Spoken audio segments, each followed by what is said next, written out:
Most startups will fail to raise any venture capital.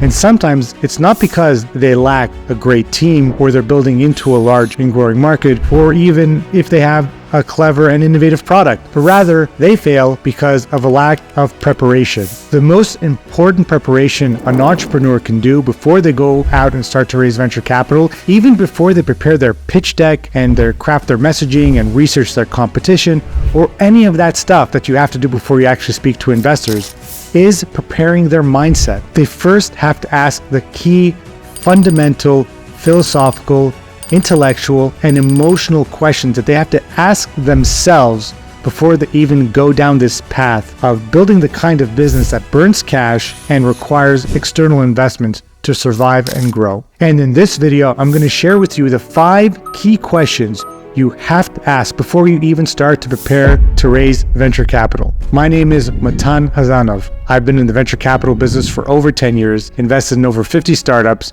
deployed tens of millions of dollars into companies at all stages and sectors, and helped companies get to 9-figure valuation. The first question you need to ask yourself before you even prepare to raise venture capital is, are you ready for a partner? Even though most venture capital investors are going to take a minority share in your business, they view themselves as a partner. And the way they typically operate is they'll like a board seat in most cases, and they'll put certain controls in your business. So for example, if you want to, you have a budget every year, they're going to want to approve that. If you want to raise more money, they're probably going to want to approve that. You're going to want to do other things like hire key executives or increase salaries, your own salaries, for example. They're probably going to want to approve that. It's very common for a VC to put many different control terms in the term sheet in order to have some oversight into their investment. They view themselves as a partner. They're going to be in it with you for the long haul. They certainly want the investment to be successful. And so the mindset you have to have and ask yourself is, first, are you ready to bring on another partner into your business? In this case, a more passive partner, but a partner nevertheless. The second question you have to ask yourself is, are you all in? This is a long and difficult process to build a startup, and investors are going to want to know, are you all in? Did you do everything you can before you even started to approach VCs, before you even thought of approaching other VCs? Did you refinance your house? Did you ask your friends and family? Did you deplete your savings? There are many kinds of questions and signals that VCs will look for in understanding if you're all in. I think even before speaking with VCs, before even trying to justify what you're doing to a VC, you have to be all in. You have to say, this is what I'm built for. This is what I was put on this earth to do, to solve this particular problem, because throughout my life experiences and because of my perspective, I'm well positioned to build a product and to solve this problem and to really be one of the most exceptional entrepreneurs ever. And that's what you have to tell yourself.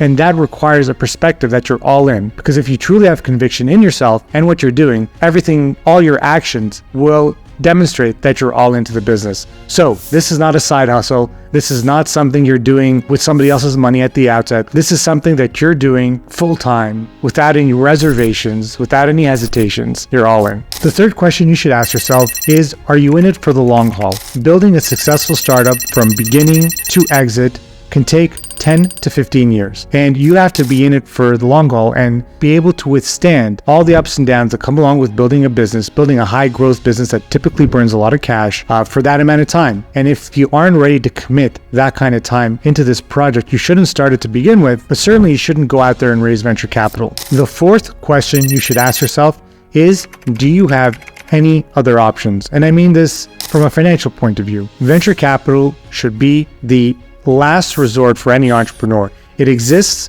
only to support the kinds of entrepreneurs and the kinds of businesses that are very high growth and that require that external capital to capture some change in the market, to develop something unique and innovative that isn't being done well in the market today. And most venture capital investors will want to see that you got pretty far without requiring their investment. So can you go to friends and family? Can you refinance your house? Can you find loans and grants, support from potential customers, whatever it may be? They're going to want to see that you're coming to them because you've exhausted all other options And the only way for you to take the business that you have today to the next stage is through the investment of their firm. And of course, the most attractive startups out there bootstrap their way to significant traction, and that's what VCs love to see. And they love to back the kind of founders that can generate a lot of revenues and build a very significant business without requiring their capital. It's kind of like the banks, they want to lend money to the people that don't need their loans. It's very similar with VCs. They want to back the kinds of startups that don't need them. And the fifth and final question you should be asking yourself before even preparing to raise venture capital is a two-parter. Why now and why you? So this is not an exercise of how do you craft a narrative to put in a pitch deck. This is the kind of question you need to ask yourself when you're alone in the dark thinking,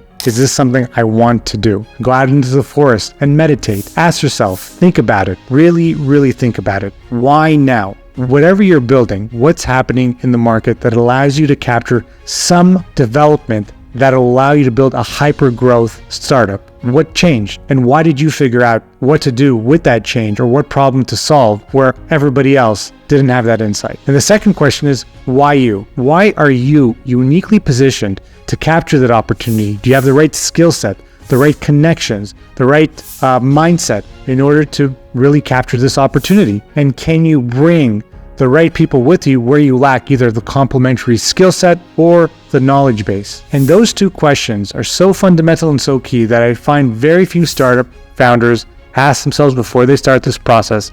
And I know that because I ask them these questions, and very few have decent answers. And if you're able to answer those two questions adequately and in an honest way, you're way out of the game. But I'm not saying, again, I'm going to reiterate this because it's very important. I'm not saying to ask those two questions from an intellectual or academic standpoint. I'm not saying to create a matrix of your competitors and figure out, okay, why you? Why are you doing this better than other people? No, I'm saying this is something, a deeply personal question you need to ask yourself. Are you truly the type of person that is a 1 in 1,000 entrepreneur that can really build the kinds of businesses that VCs want to back? And this is done in the privacy of your own soul, your own heart. What I've done when I had to ask myself this question is that I went for a walk, long walks in the forest, no joke, or on the beach, meditated. I sought mentors, asked for advice from other founders, from other VCs, and asked myself, am I really the type of person that can build the kinds of businesses that VCs want to back? And those are the 5 questions you should ask yourself before you even start to raise venture capital. And I think if you can answer these questions honestly and you come out in the positive side, I think then and only then you should start preparing to raise venture capital by doing all the pitch deck and reaching out cold to VCs and all that fun stuff. So that's it for today. Thank you so much for listening to my video. My name is Matan Hazanov. If you like this video, please leave a like and comment down below. Let me know what you think about this video. If you like this type of content, subscribe and I'll see you in the next one.